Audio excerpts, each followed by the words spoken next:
And first at 5, sheer heartbreak, another case of horrific child abuse allegations in the city of Pontiac. Thank you for joining us. I'm Glenda Lewis. And I'm Simon Shaquette. This is a case that is really difficult to listen to. Parents now charged, accused of starving and torturing a 9-year-old and an 11-year-old, the youngest taken to the hospital on the brink of death. So this is now the third case of child abuse being discovered in unlivable and unimaginable conditions in Pontiac just this year.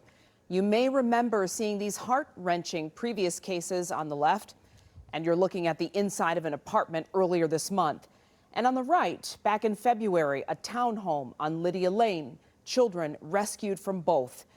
In this case, the children's father and stepmother are each facing 2 counts of first-degree child abuse and 2 counts of torture.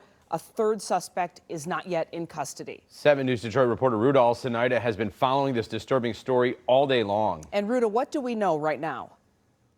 The disturbing details that we heard at this arraignment on Tuesday about what exactly happened at this Pontiac neighborhood will leave you absolutely stunned. A 9 and 11-year-old boy severely malnourished, locked inside their rooms with an outside lock covered in bruises with no way out. During a virtual arraignment, we learned 43-year-old Arturo Bazan, 42-year-old Dulce Bazan, and a third male, the 24-year-old son of Arturo.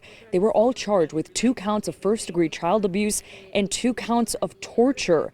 Detectives with the Oakland County Sheriff's Office say the 9-year-old boy was taken to the hospital last week by his stepmom, Dulce, and that older brother after he was found cold to the touch and unresponsive at the home. They allegedly told hospital staff he had a medical condition, but prosecutors say doctors reported that the boy suffered a cardiac arrest due to malnutrition at the hospital, weighing only 33 pounds. He was also allegedly covered in bruises. And that set off this investigation, where another 11-year-old boy was found at the home here on Going Street, also malnourished. Those boys doing okay now in state care. And here's what the detectives had to say at the arraignment as to what other disturbing things they found inside that home. Painted windows so one cannot see in or out, and light is unable to get in. Both windows were secured shut with 3 screws each in a window lock. There are multiple previous CPS reports, during which time the children state they are coached on what to tell CPS.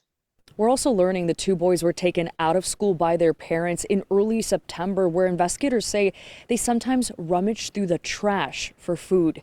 Be sure to stay with us. We'll have more on that and more from our one-on-one with Sheriff Bouchard about how he says this may have all been prevented if action was taken at the legislative level. In Pontiac, I'm Ruda Alcinaita, 7 News Detroit. Thank you, Ruda. It is heartbreaking that we're seeing yet another case of this magnitude in Pontiac. Sheriff Bouchard has been pushing for legislation that would prevent a child from falling through the cracks in the state's education system. Now, Senate Bill 492 would require schools to verify that students are enrolled in another district when they are transferring. It was introduced in July. I just checked into this, and it is still in committee. Now, remember, in this case, the children were unenrolled back in September. Bouchard saying their suffering could have been avoided if this law was enacted sooner.